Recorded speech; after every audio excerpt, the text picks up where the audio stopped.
CM doctor Mohan Yadav की अध्यक्षता में मंत्रालय में कैबिनेट बैठक आयोजित की गई, जिसकी शुरुआत राष्ट्रगीत वंदे मातरम के साथ हुई। बैठक में प्रदेश सरकार ने कई महत्वपूर्ण प्रस्तावों को मंजूरी दी है। इसमें स्वामित्व योजना के तहत 86 लाख संपत्तियों की मुफ्त रजिस्ट्री, युवाओं के लिए नई मानदेय योजना और कई विभागों की योजनाओं को आगे जारी रखने जैसे बड़े फैसले शामिल हैं। प्रदेश के एमएसएमई मंत्री चैतन्य कुमार कश्यप ने फसलों की जानकारी दी है। बैठक में यूपीएससी एग्जाम में जो 10 टॉपर्स आए हैं, उसमें 2 एमपी के हैं। उन्हें कैबिनेट ने शुभकामनाएं दी हैं।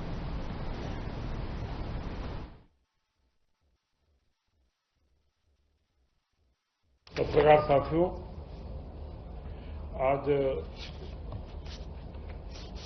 मध्य प्रदेश सरकार की कैबिनेट बैठक मुख्यमंत्री डॉक्टर मोहन यादव जी की अध्यक्षता में संपन्न हुई। पिछली बैठक तो भगोरिया पर्व को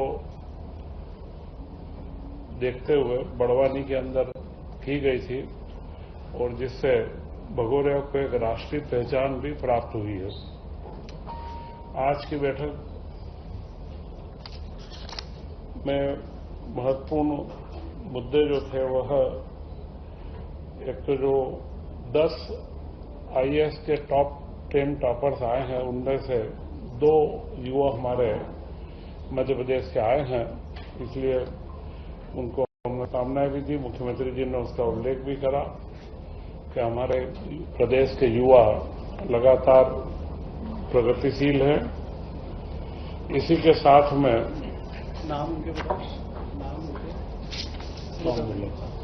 नाम आपको प्रेसमेंट में दे देंगे, दोनों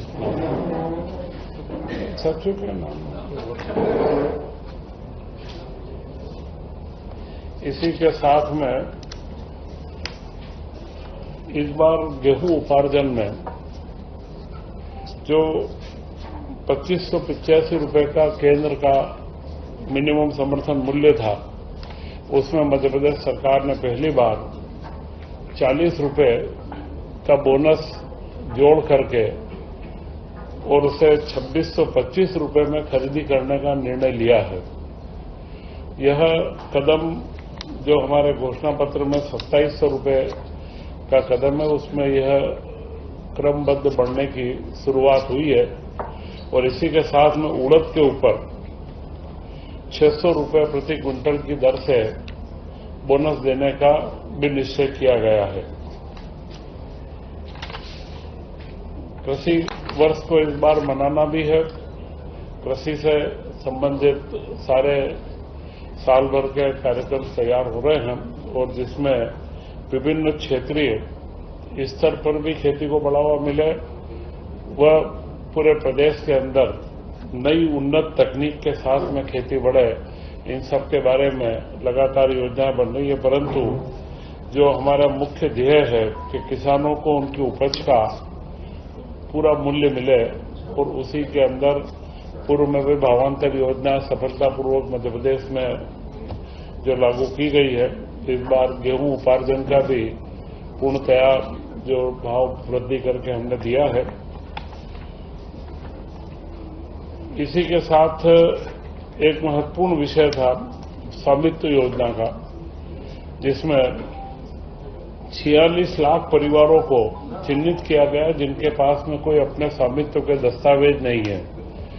उनके चिन्हांकन के पश्चात राज्य सरकार ने निर्णय करा कि उनका जो रजिस्ट्री जो करवाई जाएगी उसका स्टाम्प शुल्क माफ किया जाएगा। तो 3000 करोड़ के करीब का उसका भार राज्य सरकार पर आ रहा है, परंतु निःशुल्क वे रजिस्ट्रियां करवा करके राज्य सरकार अब उसका प्रारंभ करने जा रही है कि उन 46 लाख लोगों को उनके स्वामित्व के दस्तावेज प्राप्त होना चालू हो जाए। और इस संदर्भ में पिछले दिनों एक और महत्वपूर्ण घटना हुई है, जिसमें पचमढ़ी को जर्मनी के द्वारा ग्रीन डेस्टिनेशन के रूप में सर्टिफाइड किया गया है। तो यह मध्य प्रदेश के लिए उपलब्धि है और पचमढ़ी के विकास के लिए वहां के सादा प्लान को और इनको हम पूर्व में ही हम आगे बढ़ा चुके हैं। तो भविष्य के अंदर जो हमारा वन क्षेत्र है और उसी के साथ में पचमढ़ी एक ग्रीन डेस्टिनेशन के रूप में पर्यटन का बड़ा केंद्र बन पाएगा। इसके बारे में हम लोगों ने चिंतन किया है और आज करीब करीब 7 विभागों की विभिन्न योजनाओं को निरंतरता की जो 2026 से लेकर के उनको 31 तक का आगे करना था, उनकी निरंतरता बढ़ाई गई है। उसमें करीब करीब 33,240 करोड़ रुपए की मंजूरी 5 साल के लिए दी गई है। ये 7 विभाग की योजनाएं पूर्व में स्वीकृत भी है। इसमें मुख्य रूप से जो योजनाएं हैं इनको कंटिन्यूटी दी गई है। ऊर्जा विभाग की आरडीएसएस योजना है, उसी के साथ में इनके जो राशि है आरडीएसएस की जो राशि के राज्य द्वारा दी गई है उसे अंश पूंजी के रूप में परिवर्तित भी किया जाएगा। इन योजनाओं में महत्वपूर्ण योजना है कि निःशक्त व्यक्तियों को प्रोफेशनल टैक्स वृत्ति कर से पूर्व में छूट दी गई थी, उसे अभी वापस से अगले 5 वर्ष के लिए कंटिन्यूटी दी गई है। और बाकी वित्त विभाग की पब्लिक फंडिंग की जो छोटी योजनाएं हैं, वेतन भत्ते, वो सारे उनके बारे में आगे करा गया है। इसी के साथ में मध्य प्रदेश ग्रामीण संरचना सड़क विकास अधिनियम के अंदर जो राशि खनिज अधिभार की एकत्र होती है, उस राशि को अंतरण करके उसका उपयोग करने के लिए और उसकी जो इस योजना उसकी निरंतरता दी गई है। पंचायत ग्रामीण विकास के तहत परिसंपत्तियों के संधारण के लिए और मरम्मत और योजनाओं की निरंतरता दी गई। साथ इस तरीके की सभी योजनाओं में पंचायत ग्रामीण के 7 योजनाएं हैं। पोषण शक्ति,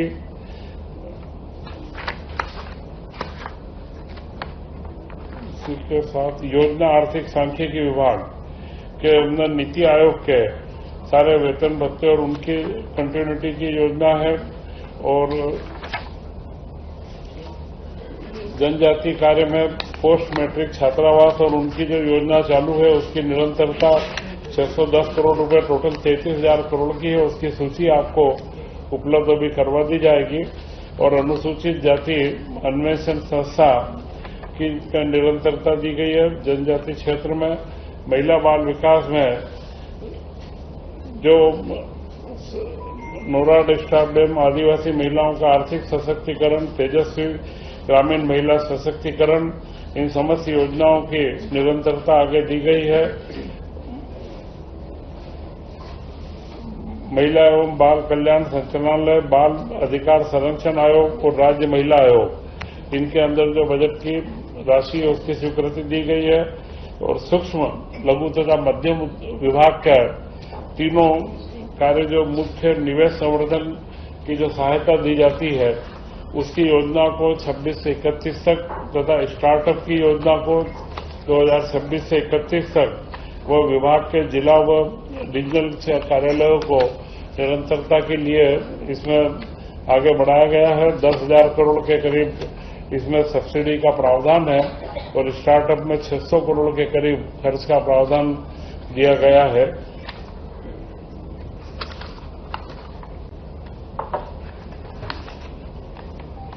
इसी के साथ में ईएसआईसी के 3 हॉस्पिटल मेहर, निमरानी, ये 3 अस्पतालों के बारे में कैमूर, कटनी का, इनको वहां पर स्टाफ की उपलब्धता को केंद्र सरकार इनके भवन बनवा रही है, स्टाफ की उपलब्धता राज्य सरकार को करना है, तो यह स्वीकृति दी गई है। और भी आगे भविष्य में राज्य बीमा निगम के माध्यम से जो केंद्र से मिलता है तो उसमें स्वास्थ्य विभाग से आपस में कोऑर्डिनेशन करके और आगे से बता रहे हो 3 नाम, कटनी मैहर क्या बताया? मेहर, कैमूर तथा निमरानी। राशि कितनी से? इनमें पदों की स्वीकृति दे रहे हैं। जो उनकी डिस्पेंसरी है श्रमिकों के लिए, तो श्रम विभाग के माध्यम से में पदों की स्वीकृति डॉक्टर्स की होगी और उसका नए औषधालय का निर्माण का पूरा खर्च भारत सरकार उठाएगी। और जो इसके बाद इसमें 51 पद लगेंगे, उन पदों के लिए हमारे यहाँ से स्वीकृति दी गई है। चित्रंगी विधानसभा में एक व्यवहार न्यायाधीश का खंड व उसके नवीन पद का सृजन किए जाने की मांग लंबे समय से चित्रंगी की थी, उसे भी आज स्वीकृति दी गई है। एक जिला एक उत्पाद कुटीर ग्रामोद्योग विभाग, यह एक बड़ा महत्वपूर्ण क्षेत्र है कि वन डिस्ट्रिक्ट वन प्रोडक्ट में जो हमारे परंपरागत उत्पाद हैं और जो वहां के कारीगर हैं, उनके जो नीतियां बनी हुई है उनकी निरंतरता की भी आज मंजूरी दी गई। और उसी के साथ में मुख्यमंत्री जी की मंशा है कि इन उद्योगों को अब वर्तमान समय में आधुनिकीकरण भी किया जाए। तो उद्योग विभाग और कुटीर लघु उद्योग विभाग मिलकर के इन प्रोग्राम को, इनके कार्यक्रमों को आगे बढ़ाए और इनके अंदर जो भी सहूलियतें हो सकती है, क्योंकि समय के साथ में बदलाव काफी आए हैं, इनके टेक्नोलॉजी डेवलपमेंट या इनके टेस्टिंग की लैब की स्थापना हो या कोई कॉमन फैसिलिटी हो, तो इन सब के लिए एमएसएमई, उद्योग विभाग एवं ग्रामीण कुटीर उद्योग के विभाग के माध्यम से तीनों को संयुक्त रूप से योजना बनाने के बारे में भी आज निर्देशित किया गया है, जिससे वन डिस्ट्रिक्ट वन प्रोडक्ट में, जैसा ये सीधी के अंदर दरी एवं कारपेट, दतिया में गुड़, अशोकनगर में चंदेरी हैंडलूम, भोपाल में जरी, जरदोजी, पर्स व जूट के उत्पाद, धार में बाग प्रिंट, सीहोर में लकड़ी के खिलौने, उज्जैन में बटिक प्रिंट। तो इनमें 37.5 करोड़ रुपए की डीपीआर तैयार की गई है कि इन प्रोडक्ट के विकास के लिए इनमें जहां पर जीआई टैगिंग की आवश्यकता है वो किया जाएगा, या जो टेक्नोलॉजिकल सपोर्ट की आवश्यकता है उन सारी योजनाओं की निरंतरता की इसके अंदर निर्णय आज किया गया है। इसी के साथ आज की कैबिनेट में मुख्यमंत्री मोहन यादव जी ने एक महत्वपूर्ण योजना की शुरुआत भी करी है। वह जो निर्णय हुआ है, यह गुड गवर्नेंस के बारे में एक निर्णय है कि मुख्यमंत्री young interns governance good governance scheme, मुख्यमंत्री के नाम से यह यंग इंटर्न्स के लिए स्कीम रहेगी। इसमें हर ब्लॉक के अंदर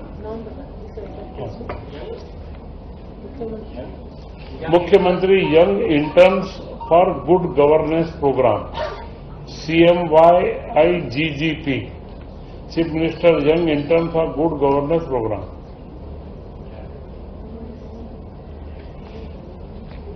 इसमें भोपाल में मॉनिटरिंग का पूरा रहेगा, जो अटल बिहारी सुशासन संस्थान है उसके माध्यम से इसको संचालन किया जाएगा। और हर ब्लॉक में मध्य प्रदेश के 15 युवाओं को इसमें चयन किया जाएगा और 1 साल के लिए उन्हें रखा जाएगा और 1 साल और 3 साल तक ये योजना की निरंतरता रहेगी। इसमें उन युवाओं के माध्यम से डिजिटाइजेशन के माध्यम से सारे आंकड़े एकत्र किए जाएंगे, वर्तमान योजनाओं के भी, और उसका असर क्या है, सामाजिक असर और जो इम्पैक्ट क्या है उसके बारे में स्टडी करने के लिए आंकड़े भी उपलब्ध होंगे। कौन सी शासन की योजनाओं में क्या दिक्कतें आ रही है वह फीडबैक भी मिलेगा। परंतु सबसे महत्वपूर्ण है, इसमें जो 15 युवा हम जोड़ेंगे वे स्थानीय युवा रहेंगे। उन क्षेत्र के जो युवा हैं जिलों के, उन्हीं युवाओं को इसके अंदर जोड़ेंगे। उससे उन युवाओं के अंदर नई तकनीक व गवर्नेंस के बारे में जानकारी विकसित होगी और उन युवाओं का चयन पारदर्शी तरीके से अटल बिहारी सुशासन संस्था की तरफ से किया जाएगा और वे 1 वर्ष के लिए उन्हें अनुबंधित किया जाएगा। इसके बाद में 3 साल तक यह योजना चलेगी। तो यह 4,860 के करीब युवा पूरे मध्य प्रदेश के अंदर इंटर्न के रूप में काम करेंगे और इनके माध्यम से शासन की योजनाओं का इम्प्लीमेशन भी और उनके बारे में फीडबैक भी क्या है उन सबको एकत्र करके और यहाँ स्टेट लेवल पर उसका एक डैशबोर्ड बनाया जाएगा, पूरा एक पोर्टल बनेगा और एमपीएससीडीसी के माध्यम से उसकी पूरी रचना बना करके कि हर योजना का जो हमारे अंत्योदय की जो हम बात करते हैं कि हर योजना का लाभ अंतिम व्यक्ति को मिले, तो वह जो अंतिम व्यक्ति तक हमारी योजना पहुंच पा रही या नहीं उसका आकलन भी होगा, उसमें आने वाले व्यवधानों का निराकरण भी होगा। तो यह एक बड़ी महत्वपूर्ण योजना है कि किस तरीके से हम नए युवाओं की भागीदारी सुनिश्चित करें कि वे गवर्नेंस के साथ में इनकॉर्पोरेट हों और गवर्नेंस के बिंदुओं को भी समझें और गवर्नेंस के अंदर गुड गवर्नेंस में सहयोगी बने। तो यह एक महत्वपूर्ण योजना हमारे मुख्यमंत्री जी ने जो यहाँ से प्रारंभ करी है, मैं ऐसा मानता हूँ यह पूरे देश के लिए एक नया उदाहरण होगा और जिससे हम मध्य प्रदेश में सुशासन की स्थापना की ओर हम आगे बढ़ेंगे। तो ये सारे जो बिंदु हैं ये आज के पेमेंट उनको मानदेय के रूप में 10,000 रुपया प्रति माह एक युवा को दिया जाएगा। ब्लॉक में 15, टोटल 4,865 युवा पूरे प्रदेश में लगेंगे। ये हर ब्लॉक के अंदर है। ये प्रदेश के पूरे हर ब्लॉक में 15 युवाओं को, स्थानीय युवाओं को इसमें जोड़ा जाएगा। उसके मापदंड किए जाएंगे, उनके पारदर्शितापूर्ण एक व्यवस्था बनाई जाएगी उनके सिलेक्शन की, चयन प्रक्रिया की, और वे युवा गवर्नेंस को समझे और साथ में डिजिटल सिस्टम से फीडबैक देने के अंदर सक्षम हो, सर्वे के अंदर भी सक्षम हो और शासकीय योजनाओं को जनता के बीच में अवेयरनेस प्रोग्राम चला करके वो आगे बढ़े। ये सारे कार्य उनसे करवाए जाएंगे और 3 साल तक बाद में एक साल के उनमें नियुक्ति की जाएगी। और जो यहाँ पे मॉनिटरिंग का जो सिस्टम रहेगा, ये अटल बिहारी सुशासन संस्थान में इसका सेंट्रल हब क्रिएट किया जाएगा और यहाँ से इसको मॉनिटर करके और इसका एक डैशबोर्ड क्रिएट होगा जो मुख्यमंत्री जी को सीधा और संबंधित विभागों को, जिनकी योजनाओं का मॉनिटरिंग चालू रहेगा, उन समस्त विभागों को रियल टाइम क्या स्थिति चल रही है फील्ड की, वह रोज की रोज तत्काल उनको जानकारियां भी मिलती रहेगी या कोई तत्काल की आवश्यकता होगी तो उसको भी हम लोग फीडबैक देंगे। तो उन युवाओं के माध्यम से उसका फीडबैक तत्काल मिल जाए।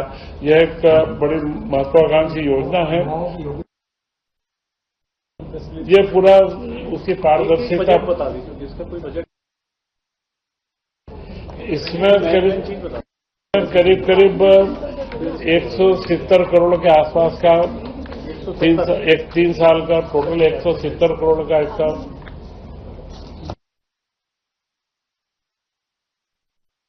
अटल बिहारी सुशासन संस्थान गुड गवर्नेंस का आर्थिक सांख्यिकी विभाग में आता है वैसे, पर अटल बिहारी सुशासन संस्थान अपने आप में ऑटोनोमस बॉडी है, वह स्वतंत्र रूप से इसका संचालन करेगी क्योंकि वहां पर गवर्नमेंट के नीति विषयों के ऊपर भी और सुशासन के ऊपर लगातार अपना ये काम हो रहा है। आप लोग जब भी वहां पर जाना आना रहा होगा, एक अच्छा संस्थान है और उसी के माध्यम से इन युवाओं को ट्रेन भी किया जाएगा जिससे युवाओं का भविष्य भी बनेगा। हर ब्लॉक में 15-15 युवा आधुनिक सर्वे सिस्टम और सरकारी तंत्र और उसकी योजनाओं के साथ में अवेयर होंगे। यह इसके अंदर 2 कार्यों का समावेश है और शासन को फीडबैक भी मिलेगा। तो यह योजना को लागू करने का निर्णय लिया गया है और मुख्य रूप से अगला अभी तो 5-7 दिन बाकी है, परंतु नया वर्ष गुड़ी पड़वा का आ रहा है। मैं आप सब लोगों को भारतीय नव वर्ष की बहुत बहुत शुभकामनाएं देता हूं और देश में कोई भी समस्या पूरे देश में नहीं है। भारत के पास में पूरा उत्पाद की सारी उपलब्धता है और यह कार्य मध्य प्रदेश के अंदर भी कहीं पर भी कोई भी जगह पर सारे पेट्रोलियम सिस्टम में हमारे स्टॉक बराबर से हैं मध्य प्रदेश में और मुझे नहीं लगता है कि मध्य प्रदेश में कहीं कोई कमी अभी ऐसी महसूस हो रही है। केंद्र सरकार ने कल निर्णय लिया है, इसके पीछे